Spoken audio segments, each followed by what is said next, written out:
ಮೀಸಲಾತಿ ಹೋರಾಟದ ಕಿಚ್ಚು ಇನ್ನೂ ಹಾರಿಲ್ಲ. ಸದಾಶಿವ ಆಯೋಗ ವರದಿ ಜಾರಿಯಾಗಲೇಬೇಕು ಎನ್ನೋ ಘೋಷಣೆ ಈಗಲೂ ಫ್ರೀಡಂ ಪಾರ್ಕ್ನಲ್ಲಿ ಮೊಳಗುತ್ತಲೇ ಇದೆ.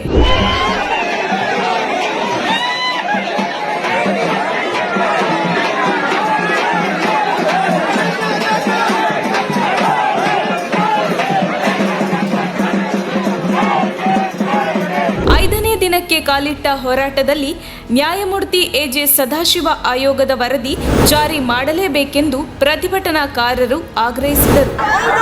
ರಾಜಕೀಯ ಅವಕಾಶಗಳನ್ನು ನಾವು ಅಸ್ತಿತ್ವ ಕಳ್ಕೊಂತೀವಿ. ಇದನ್ನೇ ಬಾಬಾ ಸಾಹೇಬ್ ಅಂಬೇಡ್ಕರ್ ಕೂಡ ಹೇಳಿತ್ತು. ರಾಜಕೀಯ ಅಸ್ತಿತ್ವವನ್ನು ಪಡ್ಕೋಬೇಕು, ಆವಾಗ ನಮ್ಮ ಬೇಕಾದಂತ ನಾವು ಅಧಿಕಾರವನ್ನು ಚಲಾಯಿಸಬೇಕಾಗ್ತೀವಿ. ಇದನ್ನ ಯಾವಾಗಲೂ ಮರಿಬಾರ್ದು. 2018ರಲ್ಲಿ ಕಾಂಗ್ರೆಸ್ಗೆ ಆದ ಗತಿಯೇ ಬಿಜೆಪಿಗೆ ಬರಲಿದೆ ಎಂದು ಹೋರಾಟಗಾರರು ಗುಡುಗಿದ್ದಾರೆ. ಮೀಸಲಾತಿ ಹೋರಾಟಗಾರರು ಫ್ರೀಡಂ ಪಾರ್ಕ್ ನಲ್ಲಿ ಶಾಂತಿಯುತವಾಗಿ ಪ್ರತಿಭಟನೆಯನ್ನು ನಡೆಸ್ತಾ ಇದ್ವಿ. ಕೊನೆಗೂ ಕೂಡ ನಮ್ಮ ಮನವಿಯನ್ನು ಸ್ವೀಕಾರ ಮಾಡೋದಕ್ಕೆ ರಾಜ್ಯದ ಮುಖ್ಯಮಂತ್ರಿ ಬರಲಿಲ್ಲ. ಹಾಗಾಗಿ ನಾವು ಅವ್ರ ಮನೆಗೆ ಹೋಗಿ ಅವ್ರನ್ನ ಆಗ್ರಹಿಸುವಂತ ಒಂದು ಕೆಲಸಕ್ಕೆ ನಾವು ಮುಂದುವಾದ್ವಿ.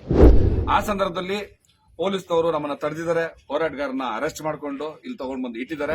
ಅಲ್ಲಿದ್ದಂತ ಉಳಿದಂತ ಎಲ್ಲ ಹೋರಾಟಗಾರರನ್ನ ಬಲವಂತವಾಗಿ ಅಲ್ಲಿಂದ ಕಳಿಸಿದ್ದಾರೆ. ನಂಬಿಕೆ ದ್ರೋಹ ಮಾಡಿದಂತ ಸಿದ್ದರಾಮಯ್ಯನ ಇಡೀ ರಾಜ್ಯದ 224 ಕ್ಷೇತ್ರಗಳಲ್ಲೂ ಕೂಡ ಅಲಿಯೋ ತರ ಮಾಡಿದ್ದೀವಿ. ಇದೇ ಗತಿ ಈ ರಾಜ್ಯದ ಮುಖ್ಯಮಂತ್ರಿ ಬಸವರಾಜ ಬೊಮ್ಮಾಯಿಗೆ ಆದಷ್ಟು ಬೇಗ ಬರುತ್ತೆ. ಇವತ್ತು ಬಿಜೆಪಿ ಸರ್ಕಾರ ತನ್ನ ಗುಂಡಿಯನ್ನು ತಾನೇ ತೋಡ್ಕೊಂಡಿದೆ, ತನ್ನ ಸಮಾಧಿ ಅಂತ ಮಾಡಿಕೊಂಡಿದೆ. ಹೌದು, ಹರಿಹರದಿಂದ ಕಾಲ್ನಡಿಗೆ ಜಾಥಾ ಬಂದು ಬೆಂಗಳೂರಿನಲ್ಲಿ ಬೃಹತ್ ಸಮಾವೇಶ ನಡೆದಿತ್ತು. ಈ ಸಂದರ್ಭ ಪ್ರತಿಭಟನಾಕಾರರು ಮುಖ್ಯಮಂತ್ರಿಯೇ ಮನವಿ ಸ್ವೀಕರಿಸಬೇಕೆಂದು ಪಟ್ಟು ಹಿಡಿದಿದ್ದರು. ಆದರೆ ವಿ ಸೋಮಣ್ಣ ಮನವಿ ಸ್ವೀಕರಿಸಲು ಬಂದ ಸಂದರ್ಭದಲ್ಲಿ ಗೋ ಬ್ಯಾಕ್ ಸೋಮಣ್ಣ ಎಂದು ಪ್ರತಿಭಟನಾಕಾರರು ಘೋಷಣೆ ಕೂಗಿದ್ದಾರೆ. ಬಳಿಕ ಸೋಮಣ್ಣ ಬೇಸರಗೊಂಡು ಪ್ರತಿಭಟನಾ ಸ್ಥಳದಿಂದ ಹೋಗಿದ್ದಾರೆ. ಹೀಗೆ ಪ್ರತಿಭಟನಾಕಾರರು ಒಳ ಮೀಸಲಾತಿ ಜಾರಿಗೆ ಪಟ್ಟು ಹಿಡಿದು ಪ್ರತಿಭಟನೆ ಮಾಡಿದ್ದಾರೆ. ಈ ಸಂದರ್ಭ ಪ್ರತಿಭಟನಾಕಾರರ ಮೇಲೆ ಪೊಲೀಸರು ಲಾಠಿ ಚಾರ್ಜ್ ಮಾಡಿದ ಘಟನೆಯೂ ನಡೆದಿದೆ.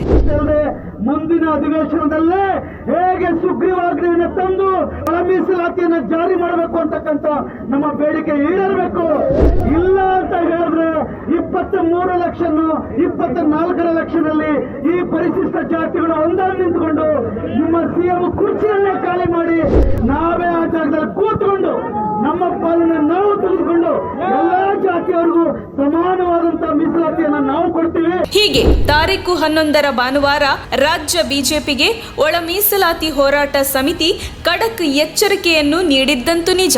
ಡಿಸೆಂಬರ್ 19ರಂದು ಬೆಳಗಾವಿ ಚಳಿ ಅಧಿವೇಶನ ನಡೆಯಲಿದ್ದು ಅಂದು ಒಳ ಮೀಸಲಾತಿ ಹೋರಾಟಗಾರರು ವಿಧಾನಸೌಧಕ್ಕೆ ಮುತ್ತಿಗೆ ಹಾಕುವುದಾಗಿ ಹೇಳಿದ್ದು ಪ್ರತಿಭಟನೆಯ ಕಾವು ಮತ್ತಷ್ಟು ಹೆಚ್ಚಾಗಿತ್ತು. ಈಗಲೂ ಫ್ರೀಡಂ ಪಾರ್ಕ್ ನಲ್ಲಿ ಪ್ರತಿಭಟನೆ ನಡೆಯುತ್ತಿದೆ. ಈ ನಡುವೆ ಒಳ ಮೀಸಲಾತಿ ಅಧ್ಯಯನ ಮಾಡಲು ರಾಜ್ಯ ಸರ್ಕಾರ ಶಿಫಾರಸು ಮಾಡಿತ್ತು.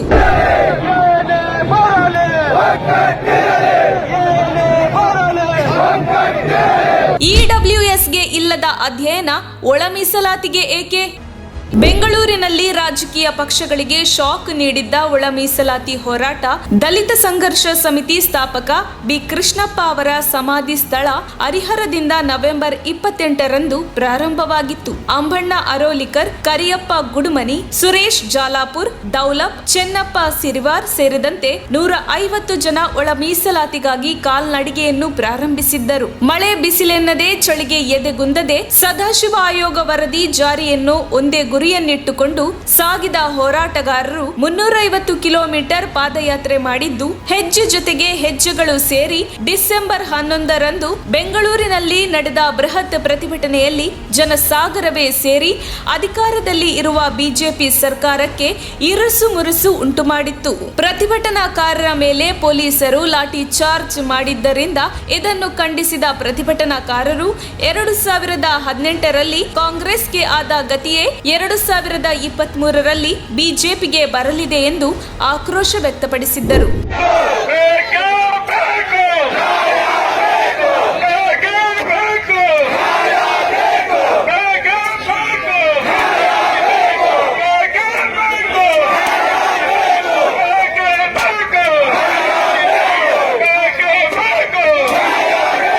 ಇದು ರಾಜಕೀಯ ಮುಖಂಡರ ನಿದ್ದೆ ಕೆಡಿಸಿತ್ತು. ಒಳ ಮೀಸಲಾತಿ ಕುರಿತು ಸೂಕ್ತ ಶಿಫಾರಸ್ಸಿಗಾಗಿ ಅಧ್ಯಯನ ಮಾಡಲು JC Madhuswamy, Govind M Karjol, S Angara, Prabhu Chauhan, K Sudhakar ಸದಸ್ಯರನ್ನೊಳಗೊಂಡ ಸಚಿವ ಸಂಪುಟ ಉಪಸಮಿತಿ ರಚಿಸಲಾಗಿದೆ ಎನ್ನುವ ಸುದ್ದಿ ಹರಿದಾಡಿತ್ತು.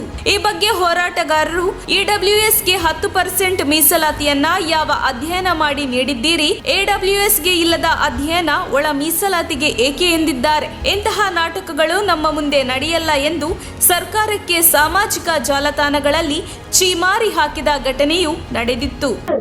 ಇದು ಬಾಬಾ ಸಾಹೇಬ್ ಅಂಬೇಡ್ಕರ್ ಅವರು ಪ್ರೊಫೆಸರ್ ಬಿ ಕೃಷ್ಣಪ್ಪ ಅವರ ಮೇಲೆ ಆಣೆ. ಇದು ಅಷ್ಟು ಸುಲಭವಾದಂತಹ ವಿಚಾರ ಅಲ್ಲ. ಯಾರು ಕೂಡ ಉತ್ಸಾಹದಿಂದ ಭಾಷಣ ಮಾಡಿ ಉತ್ಸಾಹದಿಂದ ಬರೆದು ವಿಮರ್ಶಿಸುವಂತವರಲ್ಲ.